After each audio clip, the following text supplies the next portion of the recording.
Hello everyone. So in this series I'll be discussing all the important international organization from the UPSC perspective. मतलब UPSC exam के perspective से जो भी आपकी international organisations हैं जो आपकी इंपॉर्टेंट हो जाती हैं, जो पिछले 1 से 2 साल में आपकी क्या रही हैं, न्यूज़ में रही हैं, जो चर्चा में रही हैं, तो I will be discussing all those organisations with you guys. So here I am covering a part 1. In part 1 I'll be discussing about the Indian Ocean Commission. Why I am discussing Indian Ocean Commission I'll be telling you in next PPT. तो ये brief introduction है मेरे बारे में, and this is my Instagram ID. You can follow me over there. This is my Gmail ID. You can ask your queries over here. ठीक है. Now Indian Ocean Commission. ठीक है. इंडियन ओशन कमीशन का last year 2020 में India got the observer status of Indian Ocean Commission. ठीक है. अब ये ऑब्जर्वर स्टेटस क्यों हमारे लिए इंपॉर्टेंट हो जाता है, क्यों हमारे लिए स्ट्रेटेजिकली इंपॉर्टेंट हो जाता है, हम लोग डिस्कस करेंगे. तो उससे पहले मैं आपको बता दूं कि जो इंडियन ओशन कमीशन है उसकी मेंबरशिप ये कब हमारा फॉर्म हुआ था. तो ये आप यहाँ पे देख सकते हो. These are the 5 island countries. ये आइलैंड कंट्रीज मिलकर के आपका क्या बनाती हैं, इंडियन ओशन कमीशन बना सकती हैं. या you can see the Madagascar, the Mauritius, reunion जो आपके फ्रेंच की कॉलोनी है, उसके बाद आपका जो सेशल्स हो गया. ठीक है. ये सब कॉमरोज हो गया, कॉमरोज आइलैंड, ये मिलकर के आपकी क्या बनाती है, इंडियन ओशन कमीशन आपकी बनाती है. So basically Indian Ocean Commission is created in the year 1982 by signing the Port Louis declaration. ठीक है. पोर्ट लुइस जो आपकी क्या है, कैपिटल है आपकी किसकी, मॉरिशस की. वहाँ पे आपका क्या हुआ था, एक पोर्ट लुइस डिक्लेरेशन साइन किया गया था जिसमें आपका इंडियन ओशन कमीशन को फॉर्म किया गया था. अभी हमारा इंडियन ओशन कमीशन 1982 में केवल फॉर्म हो रहा है, लेकिन this particular commission, this particular Indian Ocean commission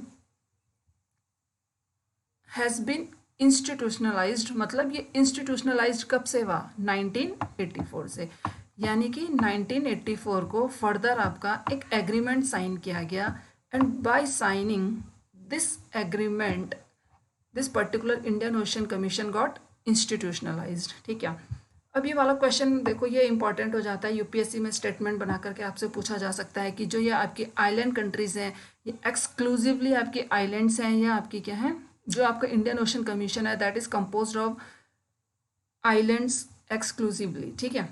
तो this is the only regional organization in Africa continent exclusively composed of islands, क्योंकि ये सारी की सारी की आपकी आइलैंड कंट्रीज हैं. ठीक है. India got the observer status. ठीक है, इन 2020. बाकी आपकी ये चाइना, EU, UN है, जापान है, माल्टा है, इंटरनेशनल ऑर्गेनाइजेशन ऑफ फ्रैंकोफोनी. इसमें क्या है, ये फ्रांस स्पीकिंग नेशंस होते हैं. ये इनका क्या है, एक इंटरनेशनल ऑर्गेनाइजेशन है. रिसेंटली इट हैज़ 54 मेंबर्स जो आपकी फ्रेंच स्पीकिंग नेशंस है. तो ये आपकी क्या है, ऑब्जर्वर कंट्रीज हो जाती है. ठीक है.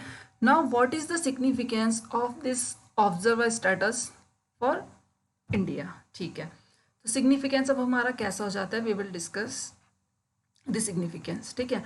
The very first one is engagement with the western Indian Ocean. ठीक है. अब ये क्या है, ये इंडियन ओशन है. This region is called western Indian Ocean. ठीक है. This region becomes significantly important for India. Why? Because China का अभी क्या है, इस रीजन में क्या है, प्रेजेंस क्या है, काफ़ी ग्रो हो चुका है. ठीक है. तो by this observer status India can counter the growing presence of China. ठीक है. जो चाइना की प्रेजेंस आपकी ग्रो हो रही है उसको क्या कर सकता है, काउंटर कर सकता है. ना how India can counter the Chinese growing presence. ठीक है. India can enhance its naval processes. India can enhance its naval projects in these island countries. ठीक है. अपनी naval process को enhance कर सकता है, naval projects को यहाँ पे क्या कर सकता है, develop कर सकता है. इन island countries के साथ क्या कर सकता है, trade को क्या कर सकता है, अपना improve कर सकता है. ठीक है. और जो आपकी जो ये है, ये लोकेशन है जो आपकी west ocean Indian Ocean region में जो आपकी आइलैंड्स आती हैं, ये क्या हो जाती है, आपकी स्ट्रेटजिकली इंपॉर्टेंट भी हो जाती हैं. क्यों? This region connects Indian subcontinent to the southernmost countries of Africa. ठीक है. तो इसलिए भी आपका क्या हो जाता है, सिग्निफिकेंटली इंपॉर्टेंट हो जाता है. दूसरा है हमारे पास opportunity in the Mozambique channel.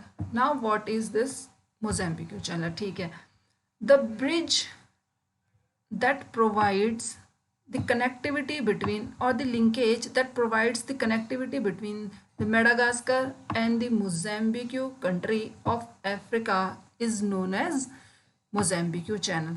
ठीक है, यानी कि जो भी आपका ट्रेड हो रहा है, जो आपकी शिपमेंट हो रही है, जो भी चीज़ें जिस चैनल के थ्रू हो रही है मेडागास्कर और मोज़ेम्बिक के बीच में, फिर मोज़ेम्बिक से फर्दर आपके अफ्रीकन कॉन्टिनेंट की जो कंट्रीज है उनके बीच में, तो वो हमारा किसके थ्रू हो रहा है? मोज़ेम्बिक चैनल के थ्रू हो रहा है. ठीक है, अब ये मोज़ेम्बिक चैनल इंडिया के लिए कैसे सिग्निफिकेंट हो सकता है? ठीक है, इंडिया क्या कर सकता है, अपना जो भी ट्रेड है वो कैसे कर सकता है यहाँ से मेडागास्कर के थ्रू, और मेडागास्कर के थ्रू मोज़ेम्बिक, और मोज़ेम्बिक के थ्रू बाकी अफ्रीकन कंट्रीज़ में आप क्या कर सकते हो, इसको फर्दर आगे अपने ट्रेड को क्या कर सकते हो? इम्प्रूव कर सकते हो. ठीक है, अब आपका जो ये मोज़ेम्बिक चैनल है, मोज़ेम्बिक चैनल के पास में आपके क्या है? नेचुरल गैस के क्या है?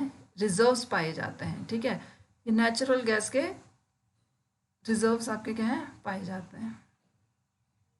ठीक है, ये जो आपका चैनल है, इस चैनल के आसपास आपके क्या, इंडिया क्या कर सकता है? इस ऑब्जर्वर स्टेटस से इन नेचुरल गैस रिजर्व्स के क्या कर सकता है? फ़ायदा उठा सकता है. ये आपका हेल्प हो सकता है कि यहाँ पे इन रिजर्व्स के लिए क्या कर सकता है? इनके डीप ड्रिलिंग के लिए क्या कर सकता है? फंड प्रोवाइड करवा सकता है, डेट प्रोवाइड करवा सकते हैं. ठीक है, लोन प्रोवाइड करवा सकता है. तो ये भी क्या हो जाता है? इंडिया के लिए एक, इंडिया के इकोनॉमी में एक अच्छा, आप देख सकते हैं स्टेप क्या हो सकता है? साबित हो सकता है. किससे? इंडियन ओशन कमीशन के ऑब्जर्वर स्टेटस से. ठीक है, अब देखो हमारे पास क्या है, जो हमारी अभी स्वेज कनाल है, स्वेज कनाल आपकी जो ये आपकी क्या है? पर्शियन गल्फ से होकर के, स्ट्रेट ऑफ हॉर्मुज से होकर के क्या आती है? यहाँ पे आते हैं. जो भी आपके ऑयल टैंकर्स है, शिपमेंट्स हैं, वो अभी किसके थ्रू आते हैं? आपके स्वेज कनाल के थ्रू आ रहे हैं. तो this Mozambique channel can encounter this Suez canal. ठीक है, कभी स्वेज कनाल आपके ब्लॉक हो गए या यहाँ पर ट्रैफिक इतना ज़्यादा होता है, तो आपका मोज़ेम्बिक चैनल क्या कर सकता है? फर्दर इसको क्या कर सकता है? काउंटर कर सकता है. ठीक है, नेक्स्ट है हमारा कॉपरेशन विद फ्रांस. ठीक है, अब ये कैसा इंडिया के लिए सिग्निफिकेंटली इंपॉर्टेंट हो जाता है कि कैसे इंडिया का कॉपरेशन फ्रांस के साथ एनहेंस होगा. ठीक है, जो ये वाला एरिया आप लोग देख रहे हो यहाँ पे, इस एरिया में जो फ्रांस का जो प्रेजेंस है वो क्या है? काफ़ी हद तक अच्छा है. ठीक है, अब इंडिया को क्या हो गया? ऑब्जर्वर स्टेटस मिल चुका है. India got the observer status of this Indian Ocean Commission. ठीक है, तो it can help to boost the relationship between France और एंड इंडिया. ठीक है, तो इंडिया और फ्रांस का जो रिलेशनशिप है उसको क्या मिल सकता है? एक बूस्ट मिल सकता है बाय दिस ऑब्जर्वर स्टेटस. ठीक है, सागर पॉलिसी, सागर का फुल फॉर्म है security and growth for all in the region. ठीक है, इंडिया का विजन क्या है सागर पॉलिसी में? ठीक है, जो भी आपका इंडियन ओशन रीजन है वहाँ पे जो भी थ्रेट्स हैं, थ्रेट्स लाइक जो आपकी हैं टेररिज्म हो गया, आपका हो गया पायरेसी हो गया, इन थ्रेट्स को ओवरकम करने के लिए इंडिया की एक पॉलिसी है, वो है सागर पॉलिसी. सागर अभी सागर 2 भी आ चुकी है इंडिया की पॉलिसी. ठीक है, तो वो सागर पॉलिसी को इंडिया इस रीजन में भी क्या कर सकता है? एक्सटेंड कर सकता है. ठीक है, तो ये था आपके कुछ सिग्निफिकेंस इंडियन ओशन कमीशन के, जिस जो इंडिया को ऑब्जर्वर स्टेटस मिलने से मिले हैं. तो ठीक है, आज के लेक्चर में हमने देखा कि Indian Ocean commission. Next lecture में मैं आप लोगों के लिए बाकी इंपॉर्टेंट ऑर्गेनाइजेशंस भी लेकर के आऊँगी धीरे धीरे. तो ये था हमारा आज का पार्ट 1. आई होप आप लोगों को लेक्चर पसंद आया होगा. Thank you so much guys.